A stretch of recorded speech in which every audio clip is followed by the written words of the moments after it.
Good morning. Phone తీసుకుంటాం, phone silent మోడ్లో పెట్టాం. చెప్పినా కదా అప్పుడే. రింగ్ టోన్ అయితే చాలా బాగుంది.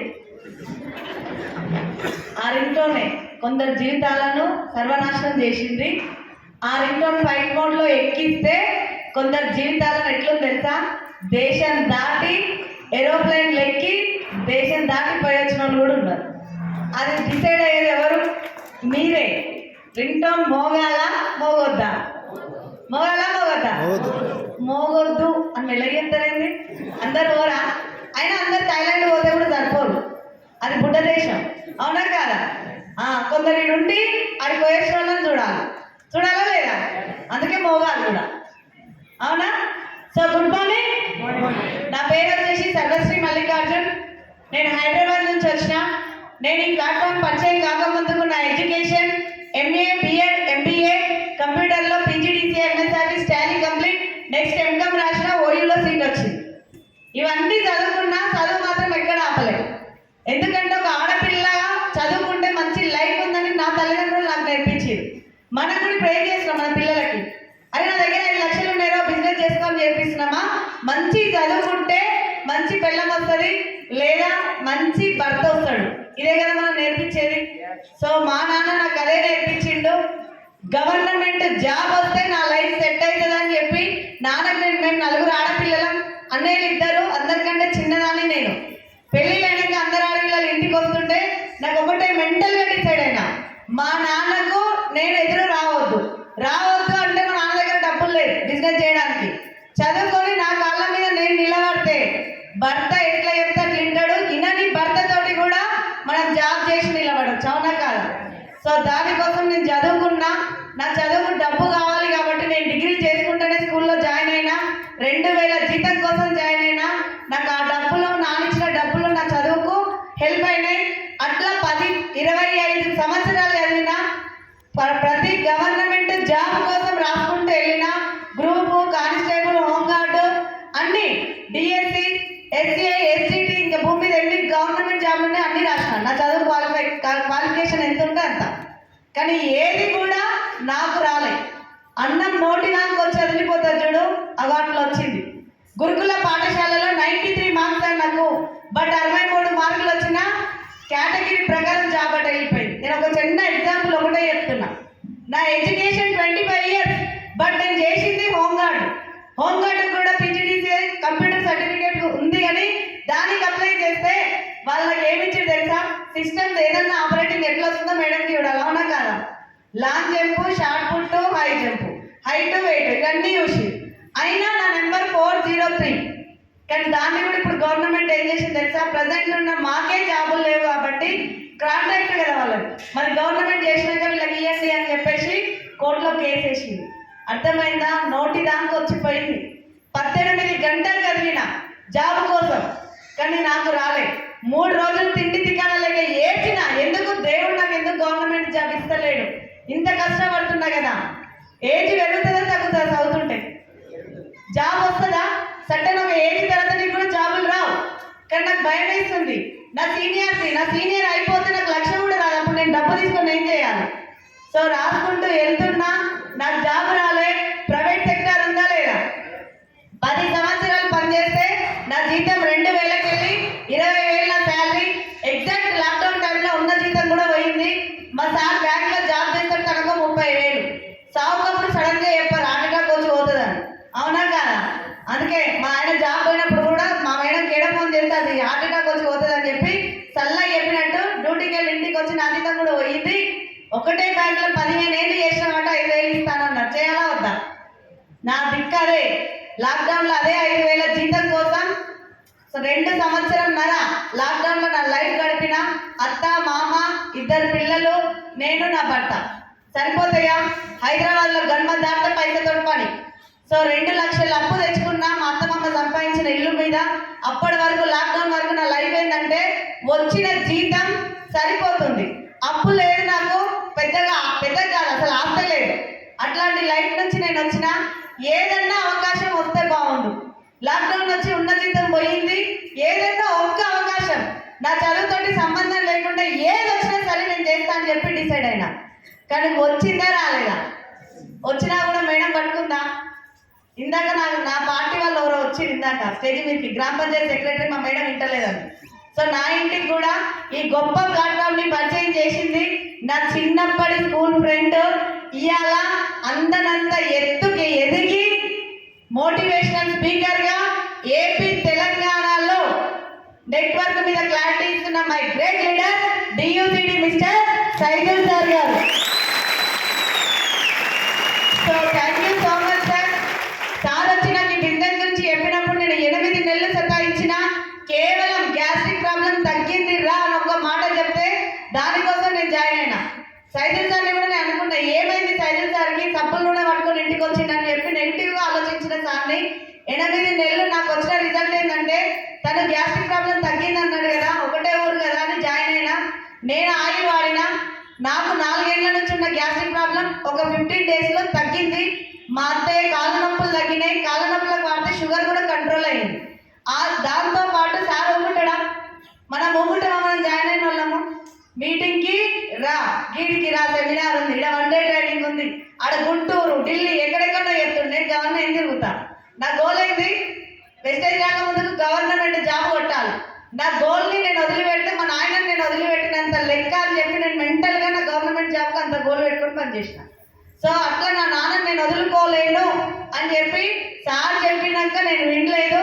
మా మామయ్య కింద పడ్డాడు, కంటికి ఇన్ఫెక్షన్ వచ్చింది. 4 నెలలు అసలు ఇన్ఫెక్షన్ తోటి పోరాడితే అసలు మొత్తం 80% ఉన్న infection just spirulina, eye support, క్రిలాన్ ఈ 3 వాడిస్తే 4 నెలల్లో 80% ఉన్న ఇన్ఫెక్షన్ జీరోకి వచ్చింది.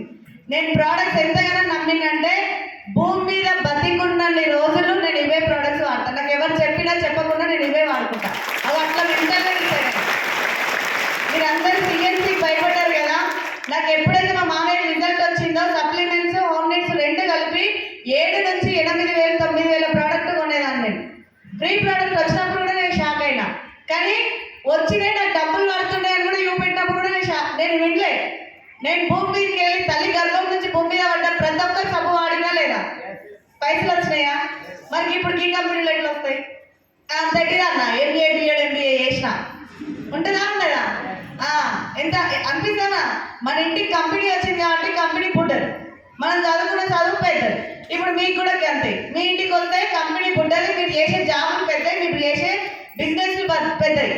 ఆఖరికి మా గాయత్రి మేడకి మిషన్ కుట్టుడు కూడా పెద్దది అయిపోయింది. రియల్, అది నిజం. నేను వాడే సంతూర్ సబ్బు బ్రాండ్ వాదించిందంట సార్తో, నాకు ఎప్పుడు చెప్తుంటాడు. ఏదైనా అంతే, మన ఇంటికి వస్తే చిన్నది, దాని దగ్గరికి వెళ్తే కదా మనకు తెలిసేది. సో 8 నెలలు సతాయించినాక అప్పటికి కూడా నేను వినలేదు. నా గోల్ గవర్నమెంట్ జాబే పెట్టుకున్నా. కానీ మా సార్కి పరిచయం అయింది సైదుల్ సార్, ఒక్క మీటింగ్కి పట్టుకరండి, తనకు నచ్చిన ప్రోడక్ట్స్ వాడుకుంది కదా, నచ్చితే బిజినెస్ చేస్తారు, లేకపోతే లేదు, నేను మాత్రం బలవంతం చెయ్యను అని చెప్పింది. మా సార్ చెప్పినందుకు నేను ఒక మీటింగ్ అటెండ్ అవ్వడం జరిగింది. ఇందాక వచ్చిన లక్షల లీడర్స్ ఉన్నారా? నాకు ఆ రోజు కనిపించింది 2 గవర్నమెంట్ ఎంప్లాయీస్, ఒక ఆయమ్మ, ఒక హౌస్ వైఫ్. ఆయమ్మ గెలిచింది, హౌస్ వైఫ్ గెలిచింది. 2 గవర్నమెంట్ ఎంప్లాయీస్ జాబ్ రిజైన్ చేసి వెస్టేజ్ చేస్తున్నాను అన్నారు. ఇంకా నాకేం కావాలి? గవర్నమెంట్ జాబ్ పోతున్నా నేను, వాళ్ళు రిజైన్ చేసి వెస్టేజ్ చేస్తున్నారంటే గవర్నమెంట్ కంటే పెద్దదా చిన్నదా? పెద్దదా చిన్నదా? మాట్లాడాలి. చాలా పెద్దది. ఇన్కమ్ కూడా ఇక్కడ ఆయమ్మకి 6 నెలల 36,000 వచ్చినాయి, హౌస్ వైఫ్కి 1,39,000 1 ఇయర్లో వచ్చినాయి, పాండు సార్కి 6 నెలల్లో 1,00,000 కారు వచ్చింది, బాలన్సింగ్ సార్కి జస్ట్ 6 మంత్స్లో 69,000 వచ్చినాయి. నేను 20 ఏళ్ళు అలా చదువు కంటే నా చదువు పెద్దది. 10 ఏళ్ళు చేస్తే 20,000 గతిలో నా ముఖానికి. కానీ నాకు కావాలి, 2 లక్షల అప్పు ఉన్నా, నాకు కావాలి. కరెక్ట్ ప్లాట్ఫామ్కి వచ్చిన, అప్పటిదాకా వెనుక కూర్చున్నా. ఈ 4 మాటలు విన్న తర్వాత ఇది ఎవరినన్నా మోసం చేసేది ఉందా? అసలు ఎట్లా బిజినెస్ చేయాలి? గవర్నమెంట్ ఎక్కడి నుంచి ఎక్కడి వరకు దీన్ని సపోర్ట్ చేస్తుంది. గవర్నమెంట్ జాబ్ ఉత్తగా బంద్ చేశారు, దానికి కష్టపడ్డా నన్ను అడగండి. ఆల్రెడీ గవర్నమెంట్ జాబ్ వచ్చిన వాళ్ళని అడగండి, తెలుస్తుంది దాని కష్టం ఎంతనో. అట్లాంటి ఈజీగా జాబ్ బంద్ చేసిన వరకు నాకు నిజంగా రక్తం ఉడికిపోయింది. ఎందుకంటే దానికి నేను కష్టపడ్డా కాబట్టి నాకు తెలిసి దాని విలువ ఏంటో. సో వచ్చి ముందర కూర్చొని ఆ రోజు మా ఎంఎస్ఆర్ గురువు గారు కంపెనీ ప్లాన్ చెప్పడం విన్నా. ఎవరిని మోసం చేసేది లేదు, మనం మోసపోయేది లేదు.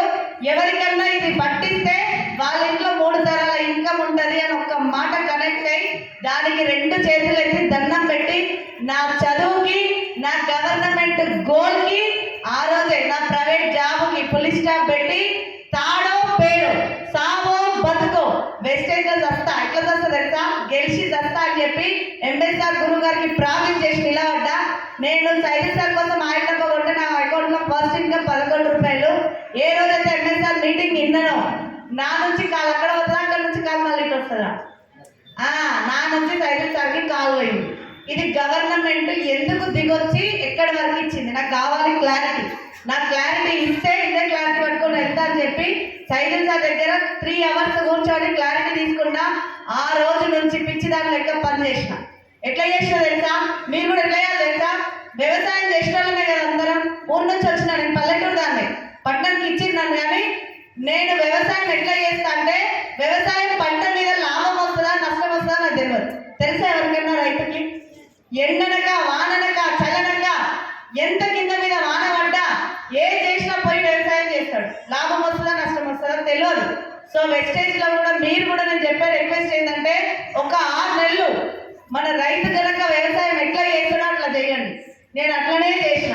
నన్ను అందరూ ఏమన్నారు తెలుసా, ఇంత చదువుకున్నావు 10 మందితో మాట్లాడే జ్ఞానం ఉంది, సంచిన సబ్బులు పెట్టి వేసుకొని తిరుగుతావా అని అన్నాడు. ఏడ్చిన బాధపడ్డా. మళ్ళీ మీటింగ్స్కి వచ్చిన ట్రైనింగ్స్కి వచ్చిన సెమినార్స్కి వెళ్ళిన. నాకు మళ్ళీ బూస్టర్ బీబీ మేడం ఎట్లా ఎదిగిందో తెలుసు, ఒక హౌస్ వైఫ్ విజయం ఎట్లా ఎదిగిందో తెలుసుకున్నా. మళ్ళీ వస్తుందా రాదా, మన పడ్డ కష్టాలు వాళ్ళకి వచ్చినాయి, ఇప్పుడు మాకు వచ్చే కష్టాలే మీకు వస్తాయి. కానీ అంతగానం రావు, వస్తాయి అంతగానము. నోరిస్తే స్టేజీ మీద 100 మంది లీడర్లు చెక్కులు తీసుకునేటోళ్ళు ఉన్నారు, మేము అప్పుడు లేరు. సో అది డిసైడ్ అయ్యి నేను జర్నీ చేస్తున్నా. అదే మంత్లో డిసైడ్ అయినా ఫస్ట్ చెక్ నాది 14,017 రూపాయల ఇన్కమ్ తీసుకుంటే అంబర్పేట మొత్తం కలిసి వచ్చింది. నాకు కవిత మేడం కూడా క్విట్ ఆపోజిట్, నువ్వు ఏడవైనా దాంట్లో వదిలే ఉంటావు ఎప్పుడన్నా అన్నది. కానీ 14,000 చెక్కు రాగానే అంబర్పేట జర్ర కదలంగానే నాకు దేవుడు ఇచ్చిన సపోర్ట్ కవిత మేడం రావడం, ఇక్కడ ఉన్న Kedar sir, Sharada madam, Annapurna madam, Ramesh రెడ్డితో చాలా మంది ఇట్లా లీడర్స్ రావడం నాకు జర సపోర్ట్ నా బలం అనిపించింది. అనిపించినాక దీన్ని పట్టుకొని ఇంకా క్లారిటీ చేయాలి అని చెప్పి వెళ్ళినా. నా జర్నీ జస్ట్ 2.5 సంవత్సరాలు. బయట 10 ఏళ్ళు చేస్తే 20,000, వెస్టేజ్లో నా ప్రాణం పెట్టి 2.5 సంవత్సరాలు చేస్తే నా ఐఎస్ ఇన్కమ్ నెలకి 2,19,000.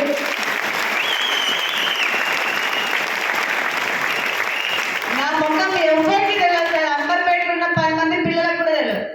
మీరేమంటారు, మీ పిల్లలు అల్లరి చేస్తే మీరు ఫస్ట్ తిట్టే ఉంది, మీకు ఎవడరా చదువు చెప్పిన టీచర్ అంటారా? అవి అక్కడికి వెళ్ళి లైఫ్ నాది. సో ఏ 10 మందిని కూడా నేను మార్చలేని పొజిషన్కి వెళ్ళి నేను 2 లక్షలు అప్పు చేసిన. ఆ అప్పు తీర్చుకున్నా. నాకు ఆస్తి లేదు. సైకిల్ సార్ ఒకటే మాట్లాడాడు, ఆడపిల్ల కదా నీకంటే ఒక ఆస్తి ఉండాలంటే 4 ఫ్లాట్స్ కొనుక్కున్నా. కార్ ఫండ్ అచీవ్ అయినాకనే 4 ఫ్లాట్స్ తీసుకున్నా. తర్వాత అందరు నేను ఇన్నేళ్ళు భూమి మీద ఉన్నా అంటే ఏ ఒక్క బర్త్డే కూడా నేను మా ఇంటికాడ కూడా చక్కగా చేసుకోలేదు. పెళ్ళైనాక మా ఆయన చేసిండు. తర్వాత నా వెస్టేజ్ ఫ్యామిలీ దేశం దాటి థాయిలాండ్లో ఫస్ట్ టైం నా బర్త్డే జరుపుకున్నా. బాగుందా లేదా? తిరుపతి కూడా పర్మిషన్ చేస్తాను కరెస్పాండెంట్. ఆ బతికిన నేను. కానీ ఎగ్జాక్ట్ వెస్టేజ్ పట్టుకుంటే నా first trip Guntur, Chennai, Thailand, Mysore, Goa, Delhi ఇట్లా వేసి వచ్చిన. ఇప్పుడు స్విట్జర్లాండ్ ఉంది, పోవాలా వెళ్ళాలి. అందరు అంటారు కదా, మా అత్త రామేశ్వరం పోయి శనేశ్వరం రామేశ్వరం అంటారు కదా, మనం కూడా తిరగాలి. స్విట్జర్లాండ్, థాయిలాండ్, ఇంకా అమెరికా కూడా పోయే ఛాన్స్ ఉందా లేదా? ఆ ఛాన్స్ నాకు వచ్చింది. థాయిలాండ్ వెళ్ళేసి రాగానే సార్ ఒకటే మాట్లాడినాడు, అరే నీ టీంలో కార్లు వచ్చినాయినా, నువ్వు తీసుకునే టైం కూడా వచ్చింది, షోరూమ్లో అంతా కార్ నీ ఇంటి ముందర ఉండాలి అని ఒక్క మాటతోటి నేను ఎట్లా డిసైడ్ అయ్యానంటే నా బిడ్డే 2.5 సంవత్సరాలు ఉన్నప్పుడు నేను గుంటూరు ట్రైనింగ్ 3 రోజులకు వెళ్ళిన. కంపెనీ గురించి తెలుసుకోవాలి, నేను డబ్బు కావాల్సింది, నాకు ఎంత దూరం అని వెళ్ళొచ్చా లేదా? అక్కడికి వెళ్ళి రిటర్న్లో డిసైడ్ అయినా, బిడ్డ నిన్ను ఏడిపించి పోతున్నా కానీ నీ బర్త్డేకి నేను ఏదైనా తీసుకుంటా అని అట్లా డిసైడ్ అయ్యి December 13th, 2023 నా బిడ్డ బర్త్డే, 5వ బర్త్డే. 2.5 సంవత్సరాలు ఉన్నప్పుడు నేను వెస్టేజ్లో జాయిన్ అయినా. 5 నెలలు సతాయించిన. మొన్న బర్త్డే రోజు 14 లక్షలు పెట్టి కియా సొనెట్ IMT కార్ తీసుకున్నా. అందుకే వీడియోలో కూడా దాని బర్త్డే బర్త్డే రోజే. బాగుందా బాలేదా? అత్త మామ అమ్మ నాయన పక్కకు నిలబెట్టి 2 లక్షల ఇన్కమ్ తీసుకుంటూ కార్ తీసుకొని వాళ్ళతోటి ఫోటో దిగే ఛాన్స్ వచ్చింది.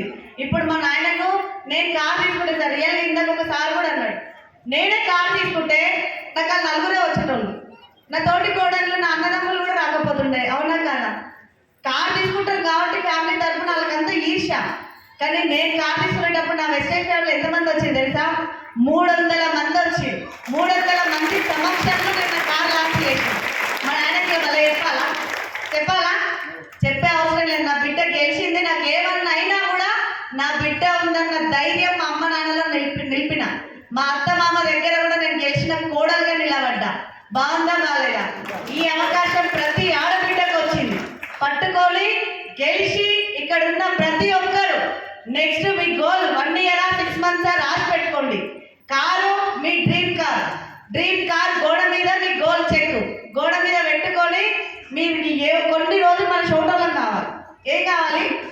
షోటోలం కావాలి. మన వాళ్ళు మనకు ఏం ఎంకరేజ్ చేయరు. నలుగురు అక్కయ్యలు ఎవరన్నా వచ్చిరా నాకు? ఎవరు రాలేదు. మస్తు మంది నాకు అక్కయ్యలు, అన్నదమ్ములు కూడా బొచ్చటి పాడయ్యారు. మీ వెస్టేజ్ ఫ్యామిలీ మీకు ఏమన్నా అయితే అడగండి ఒకసారి. ఈ మేడం అడగండి, చెప్తారు. ఏడ్చింది మొన్న మా సార్కి కొంచెం హెల్త్ ప్రాబ్లం ఉంటే ఫ్యామిలీ మొత్తం హాస్పిటల్కి వస్తే అక్కడ ఉంటారు కదా, రాసుకునేటోళ్ళు ఉంటారు కదా, ఏమంటారు ఎవరు, వాచ్మెన్ రిసెప్షనిస్టుల దగ్గరికి వస్తే వెస్టేజా ప్రభాకర్ రెడ్డి సారా ఇక ఇదే కదా మూల పదం అయిపోయింది. అది ఆ ఫ్యామిలీ ఆ బలం కూడా ఉండేది కేవలం వెస్టేజ్లో సార్. మీ చేతులు ఎత్తి దండం పెడుతున్నా. ఎండింగ్ వరకు మీరు తెచ్చుకున్న ఫోన్ని సైలెంట్లో పెట్టండి. ఏదో తెలుసుకోండి. నేను ఒక్క మీటింగ్కి వెళ్ళి నా లైఫ్ చేంజ్ చేసుకున్నా. ఇవాళ మీ దగ్గర కూడా అదే వచ్చింది కాబట్టి ఈ మీటింగ్ ఎండింగ్ వరకు తిని కూర్చొని మొత్తం విని ఏందో తెలుసుకొని గట్టిగా పట్టుకొని 1 ఇయర్ 1 lakh ప్లస్ మీ డ్రీమ్ కార్ తీసుకోవాల్సిందే మనస్ఫూర్తిగా కోరుకుంటున్నాను.